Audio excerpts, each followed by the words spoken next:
All right, all right. So I had one more video of dollar books recorded that I plan to put out, but I'm a little bit excited about one of the books that I got from this haul, and so I figured I'd just jump the line with it and skip that one. Um, Flipping through my collection to just whatever, throw a random book up to start with that isn't necessarily connected to this haul itself. I'm always surprised flipping through my collection how quickly I get bored with it, and how addictive this hobby is, and how it's, you know, I'm psyched to get a book, and then I have the book, and I just want better books and more expensive books, and I don't know if that ever goes away, if I'll ever be happy with my collection.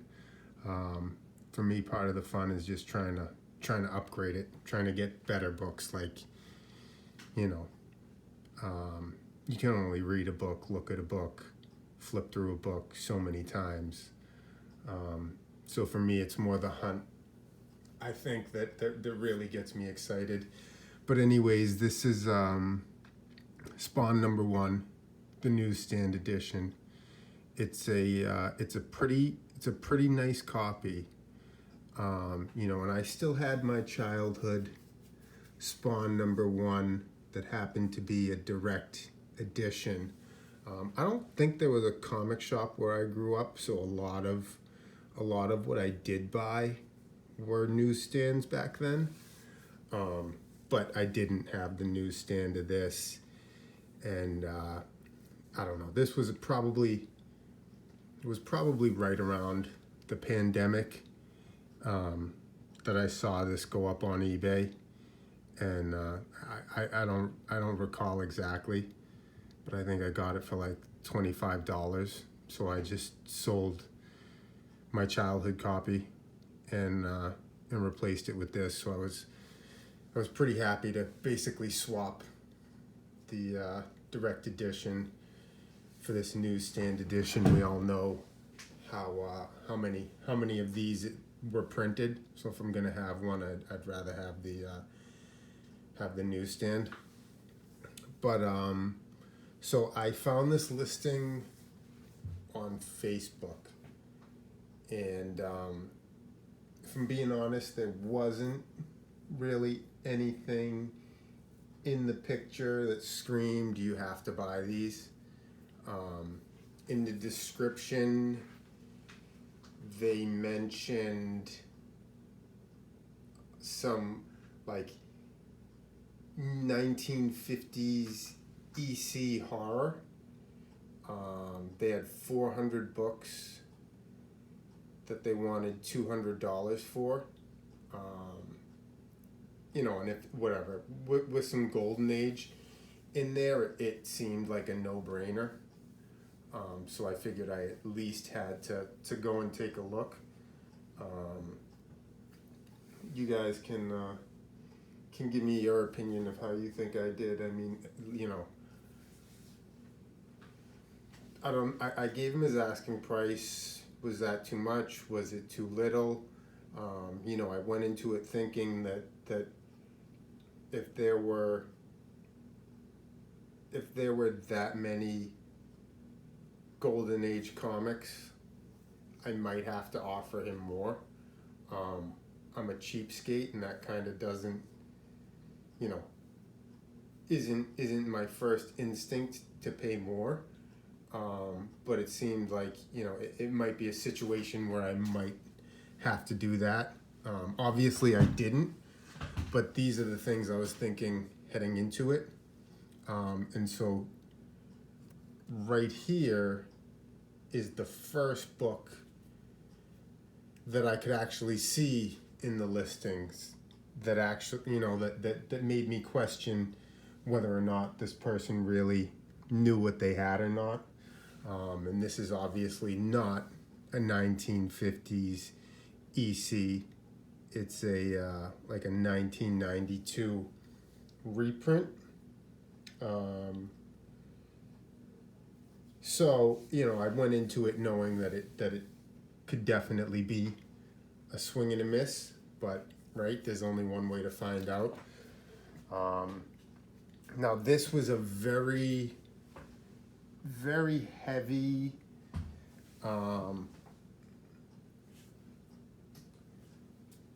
Oh, I actually just flipped the Spawn book and I paid exactly $24.95 to have it shipped. So this person's collection was very heavy into military, which isn't my thing. I don't really know anybody whose thing it is, if I'm being honest. There was a lot of these Charlton war comics, whether it's war itself or fighting Marines, fighting Army, battlefield action, attack. There was a lot of this stuff. And then, the bulk of the collection is, a run of Unknown Soldier, a run of Sergeant Rock. Like, this is stuff that, I feel like this sort of stuff I'll see at my comic shop or wherever. I'll see boxes of it that nobody cares about, nobody goes through, like Ripley's Believe It or Not. Like, I don't, believe it or not, I have no idea what I'm gonna do with this. And so, there were some books in this collection that made me feel like it was worth buying the collection. Obviously I bought it. But there is a lot of this stuff that I'm like, it's kind of a burden just to have, because what do I do with it? It's not all that easy to get rid of, and some of this stuff would be cool, but it's the modern reprints. And so even if it's, the first Blue Beetle, which this isn't, in the modern reprint, it doesn't command a high price. Like, it's a cool book, but it doesn't command a high price. So this is, like I said, a lot of the stuff that I got. And then, right here behind this is a long box that's filled with this type of stuff. Like I said, it was like 400 books, a few trade paperbacks that are whatever, Walking Dead and I think Preacher, stuff like that. But a good portion of this long box is this sort of stuff. Strontium Dog, Rogue Troopers, and Judge Dredd. Like, this is, I have so many Judge Dredd books, I don't know what I'm gonna do with them. And most of them are these Quality Comics ones. And whatever, that's fine, but what do you do with 100 Judge Dredds? I don't really know. One of my friends said that they have a friend who's into Judge Dredd. That might be nice if I could, even just give them to him at what I paid at 50 cents a piece. I'd be happy to get rid of this stuff. And some of it, like, whatever, it would be cool, but it's beat. Like, a Black Panther issue. The Tarzans are rather nice. Bronze Age and in good condition. For the most part, this one's a little beat up, but they're in better condition overall than I would expect. But again, Tarzan isn't all that collectible, and I have however many issues of Tarzan this is now.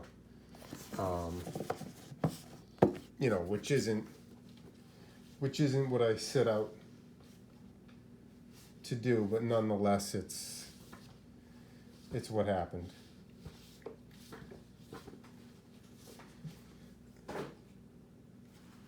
There's a lot of GI Combat. It's a DC title, and I don't like. I think this is the one key in there, because this guy, whoever he is, dies, and I don't know. I mean, there's a stack of them. These are all GI Combat.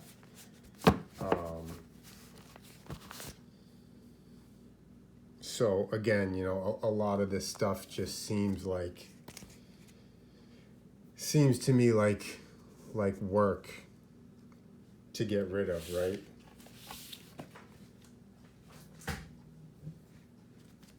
And then, it's more war related. More there was a beat up OMAC.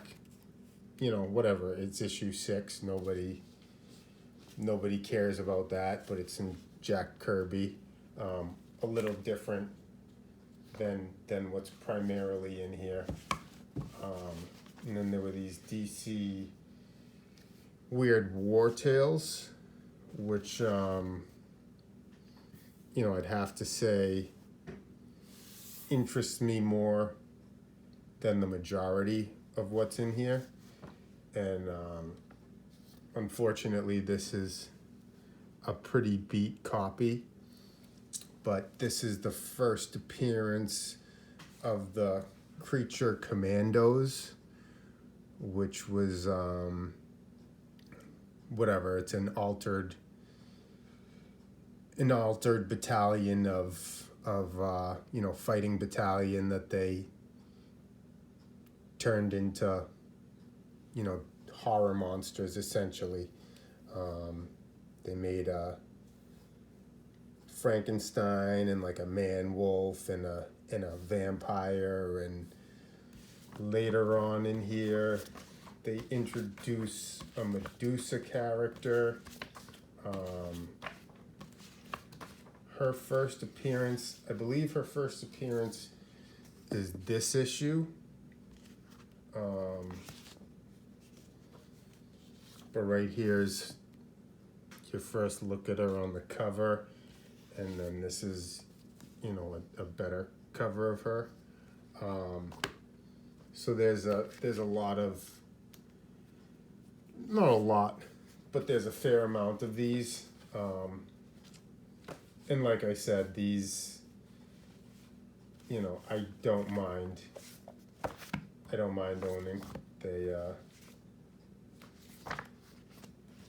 and some of them will even be, easy to move on from if I decide to. There wasn't, honestly, very much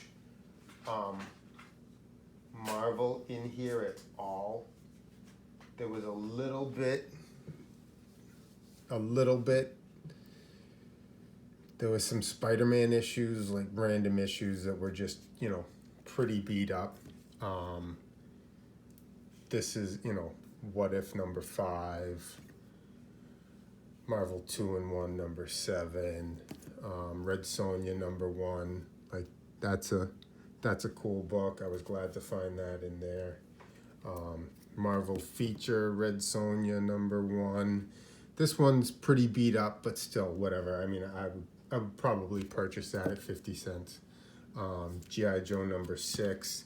Now, this would have been a pretty cool book, Peacemaker number 2. I actually was a big fan of that show. I enjoy what James Gunn does for the most part, and I don't know if I mentioned it, but he's doing a, I guess he's doing a movie or a show or something for those Creature Commandos that appeared in the Weird War Tales. So yeah, this would be a cool book to own. Unfortunately, it's the modern reprint, so kind of takes the air out of the balloon. A glow-in-the-dark Venom that, you know, commands a few bucks, and some Venom issues. Most of it is nothing really, but then we get into the Venom Lethal Protector stuff, and they have you know, the first appearance of a bunch of these symbiotes, and I guess 5 might be the first full of the rest of them.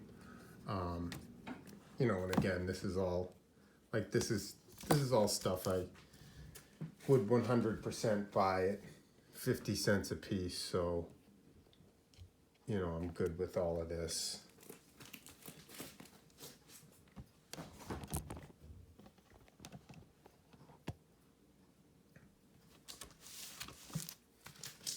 Not the greatest cameraman.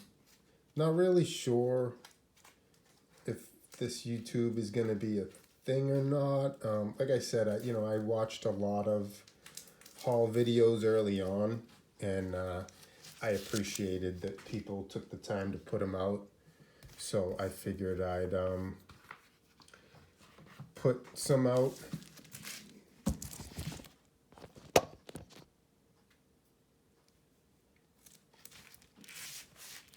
Now this is a little run that you know, again, it's nothing special. I don't know if you'll be able to hear these pages, these bags stick together. Typically when I'm looking at a collection and I get to an area where the bags like peel apart from each other like cellophane, like gets me excited because I feel like nobody's looked at them in forever, and like who knows what might be in there. But this is just, you know, a Captain Savage run. And again, like Captain Savage, not all that desirable, but you know, some 12 cents Marvel for 50 cents a piece, sure, sign me up. Yeah, I don't know if you guys can hear that, but I'm hearing the pull of the bags. And it was him and his brother's collection, so there are some duplicates of stuff, some stuff in really bad condition, a copy in a better condition, and then another copy. And you know, unfortunately, him and his brother they both collected military, but like I said, for 50 cents, I'd take this stuff all day.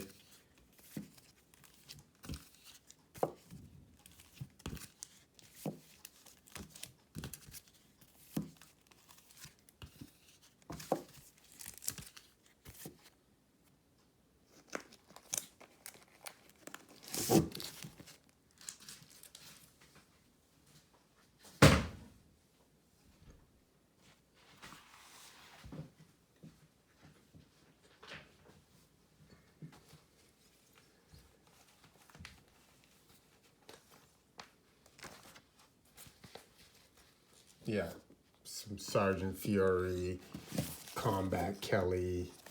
Again, like, you know, nothing that excites me, but it is what it is.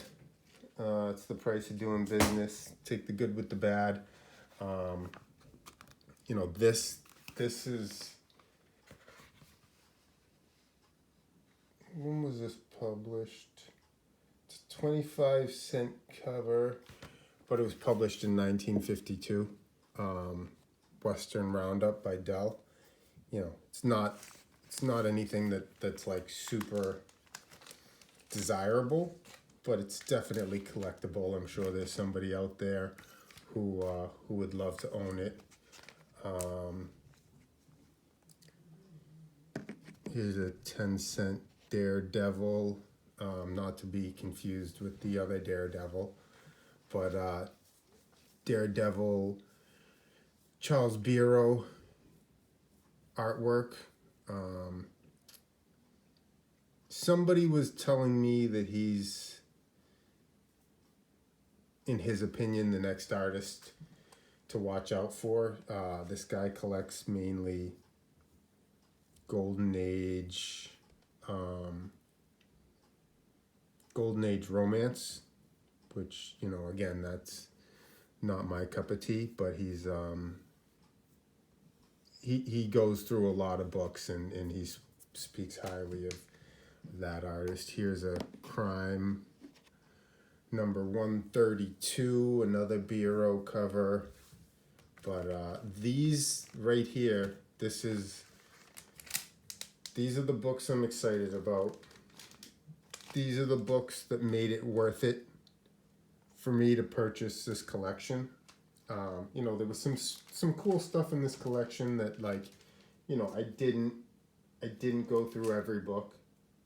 I made sure that something like this was here before I bought them. But so here we've got EC Tales from the Crypt number 43. You know, and it's obviously not in the, it's not in the best condition. It's not a shrunken head, decapitated head, hanging, skull cover. You know, the artwork is entertaining. The guy being dropped out of the bomb chute, but it's not what you're really after when you're looking for pre-code horror. But still, I mean, if I came across this for $100, I would definitely buy it. Just you know, I like the stuff that you don't come across all the time. Like, you know, I don't know when I'm gonna see another copy of this, and it's that sort of stuff that, like, you know, when I go to sell something, I think, like, am I gonna be able to replace this if I want to? You know, I haven't dove too deep into Golden Age, you know, but, like, if you're even looking at Golden Age, you might have the money to buy what you want, but not find a copy. And if you do find a copy, it might not be priced in reality. You know, so anytime I can find something like this, like, you know, this is just going in my PC. I'm gonna hang on to it and enjoy it, and you know, be happy with the fact that I got it for 50 cents. And again, like I said, you know, buying the collection, I was like, whatever. If I pay $100 for this and $100 for the other book, like, I'm fine with that. So I bought it thinking, you know, that most of the rest was junk. You know, and whatever. One man's trash is another man's treasure. But yeah, for these two books, $100 a piece, I was happy to pick them up. Tales from the Crypt number 40. This copy is in, you know, slightly nicer condition.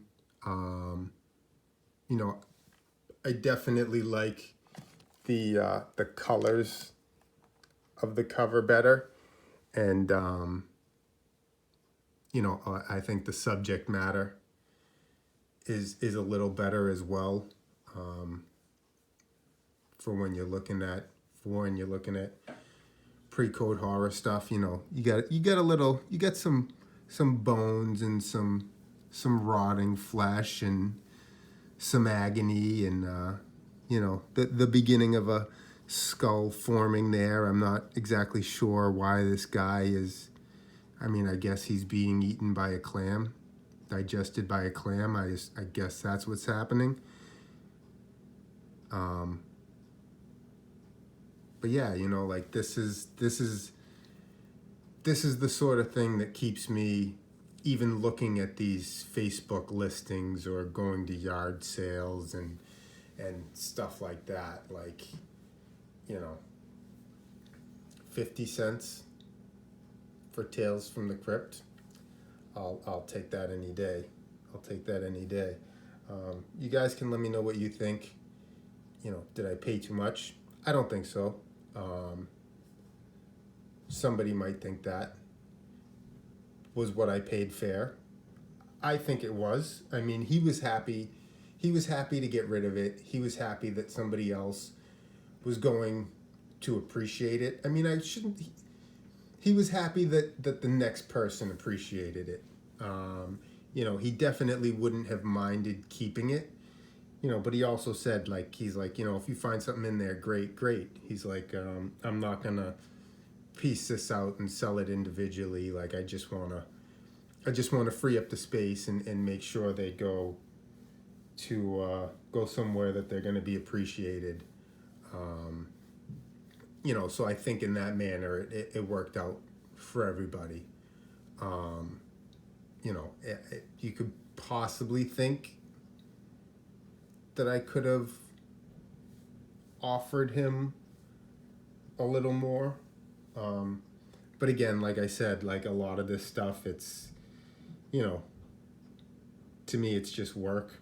Like, I'm storing it somewhere, it's taking up space, or I'm like going to the trouble to list it. And a lot of the times when I'll do, like, if I do like a bulk lot on eBay or something, you know what I mean? Like, in the end, I get like 30 cents a piece for random stuff like this, and like, God forbid I try to piece it out and like sell issue by issue, like that will take me the rest of my life. So I think it was a fair price, and I know he was happy, I'm happy. So I think it worked for everybody, but you can let me know what you think. That's the haul.